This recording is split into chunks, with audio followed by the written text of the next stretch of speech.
La Bible raconte que Jean, le disciple de Jésus, avait été arrêté pour prêcher l'Évangile et purger sa peine sur l'île de Patmos, dans la région alors connue sous le nom d'Asie mineure, l'actuel territoire de la Turquie. C'est là qu'il a été rempli du Saint-Esprit de Dieu et a reçu la vision qu'il a relatée dans le livre de l'Apocalypse. Comme nous le savons, le dernier livre de la Bible relate des événements liés à la fin des temps, au retour de Christ, à la défaite définitive de Satan et au jugement final, où hommes et femmes seront jugés par le Seigneur et connaîtront leur destin éternel. Mais dans cette vidéo, je vous parlerai du chapitre 13, qui concerne les deux bêtes qui ont émergé pendant la période de la Grande Tribulation. Il est probable que vous connaissiez déjà ces deux êtres, même ceux qui ne sont pas chrétiens et connaissent peu les Écritures. À un moment donné, avez-vous entendu parler des bêtes de l'Apocalypse, que ce soit dans un film, un livre, ou même dans des histoires racontées par les personnes âgées? Mais ce que peu de gens savent, c'est que ces deux bêtes sont des figures différentes. L'une est la bête qui est sortie de la mer et l'autre est la bête qui est sortie de la terre.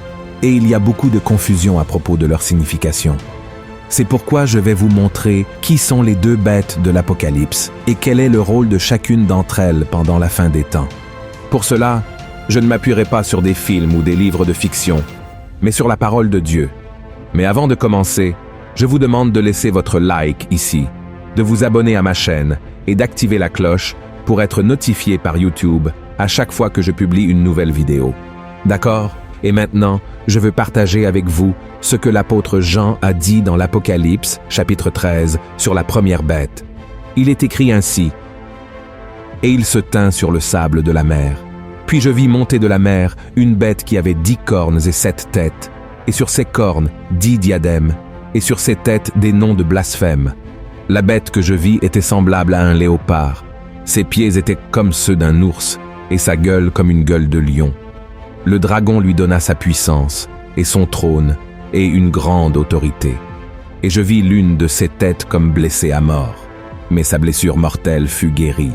Et toute la terre était dans l'admiration derrière la bête. » Le symbole qui caractérise le plus cette bête est la corne, et dans la Bible, que ce soit réel ou symbolique, les cornes se réfèrent au pouvoir et à l'autorité, surtout en relation avec la fin des temps.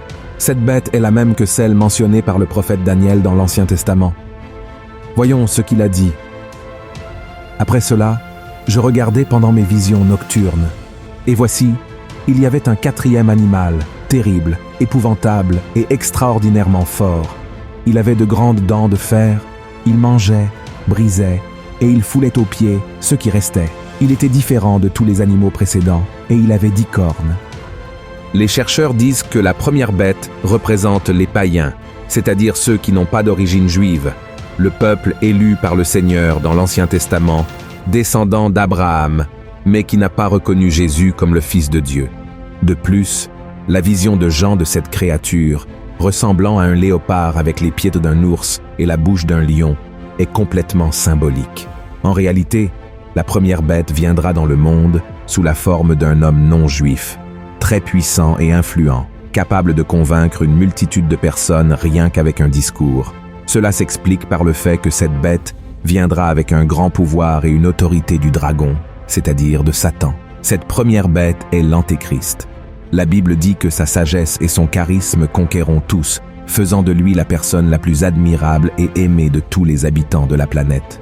Tout cela le transformera en l'homme le plus remarquable et important de tous les temps. Et après avoir gagné la confiance de tous et être devenu le leader de toutes les nations de la terre, la première bête révélera sa véritable nature. Et toute l'euphorie devant cet être si puissant se transformera en douleur et affliction. Il blasphémera contre le nom de Dieu, persécutera et tuera ses saints. En fin de compte, comme toutes les œuvres de Satan, le bonheur se transformera en pleurs. Et juste après, à partir du verset 11 du chapitre 13, l'apôtre Jean commence à raconter au sujet de la deuxième bête. Suivons ensemble comment a été sa vision. « Puis je vis monter de la terre une autre bête, qui avait 2 cornes semblables à celles d'un agneau, et qui parlait comme un dragon. Elle exerçait toute l'autorité de la première bête en sa présence, et elle faisait que la terre et ses habitants adoraient la première bête, dont la blessure mortelle avait été guérie. Elle opérait de grands prodiges, même jusqu'à faire descendre du feu du ciel sur la terre, à la vue des hommes. Observez que la deuxième bête aura également une grande autorité et accomplira des miracles au nom de la première bête, tout comme l'Antéchrist. Cette figure viendra également sous la forme d'un homme, et la Bible l'appelle le faux prophète. Cependant, il y a une différence entre elles. La deuxième bête émergera du sein du peuple d'Israël et sera probablement un grand leader religieux qui trompera beaucoup de ses propres compatriotes, amenant les foules à idolâtrer la première bête. De plus, elle accomplira également des exploits étonnants, comme ressusciter les morts et faire parler une image. Une autre action que la deuxième bête entreprendra est d'obliger tout le monde à recevoir une marque sur la main droite ou sur le front. Cette marque, représentée par le nombre 666, sera nécessaire pour que les gens puissent acheter ou vendre, et sans elle, ils ne pourront pas effectuer de transactions commerciales. Cependant, le règne de ces deux bêtes ne durera pas éternellement. Dans le chapitre 19 de l'Apocalypse, l'apôtre Jean raconte que Jésus reviendra dans la gloire et la puissance pour livrer une guerre contre le malin et enverra ses deux figures en enfer. Voyons ce qui est écrit. « Et je vis la bête et les rois de la terre, et leurs armées rassemblées pour faire la guerre à celui qui était assis sur le cheval et à son armée. Et la bête fut prise, et avec elle le faux prophète, qui avait fait devant elle les prodiges, par lesquels il avait séduit ceux qui avaient pris la marque de la bête et adoré son image. Ils furent tous les deux jetés vivants dans l'étang ardent de feu et de soufre. » Si nous analysons l'Évangile, nous verrons que la fin des temps sera marquée par la tromperie. Jésus a averti qu'avant l'apparition de l'Antéchrist et du faux prophète, beaucoup se présenteraient comme de grands hommes de Dieu pour séduire et tromper les gens. C'est pourquoi Christ a dit « Jésus leur répondit, « Prenez garde que personne ne vous séduise, car plusieurs viendront sous mon nom, disant « C'est moi qui suis le Christ », et ils séduiront beaucoup de gens. » Jésus a clairement indiqué que ces faux prophètes accompliront également de grands signes et des merveilles, et beaucoup de ceux qui se prétendent religieux et craignant Dieu finiront par être trompés par eux pendant les derniers jours. Cela s'explique par le fait que ces faux prophètes ne sont pas faciles à identifier. Ils n'apparaissent pas avec des cornes sur le front, mais comme Jésus, accomplissant des merveilles, des miracles et montrant de l'amour envers les gens. Cependant, tout cela ne sera qu'un grand piège qui pourrait coûter le salut de nombreuses personnes. Cela montre que tant les faux Christ que les deux bêtes décrites dans l'Apocalypse sont sous le règne de Satan, qui est le roi de la tromperie. Leur objectif à la fin des temps sera de contrecarrer les plans de Dieu, mais ils n'y réussiront jamais. Amen.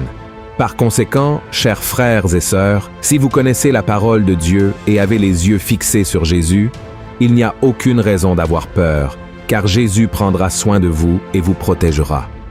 Je sais que beaucoup de gens ont peur du livre de l'Apocalypse parce qu'ils le lisent hors contexte et sans comprendre que la plupart des récits de Jean sont symboliques. Autrement dit, il n'y aura pas de monstres à plusieurs têtes et cornes crachant du feu partout dans le monde, mais des figures humaines qui ont reçu des pouvoirs du diable pour dominer le monde et faire le mal à l'humanité.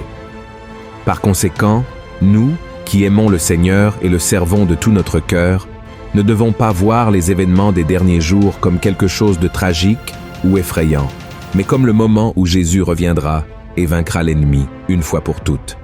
Ensuite, tous ceux d'entre nous qui sont avec le Christ vivront des jours de paix et de joie pour toujours. Amen. C'est la plus grande promesse que nous pouvons recevoir. Alors souviens-toi, mon frère, Jésus ne perd jamais. Dans le dernier chapitre de l'Apocalypse, il règne victorieux et nous pouvons nous réjouir dans la victoire du Seigneur. Alléluia! Si ce message t'a plu, partage-le avec tes amis et ta famille et abonne-toi à ma chaîne. Que Dieu te bénisse.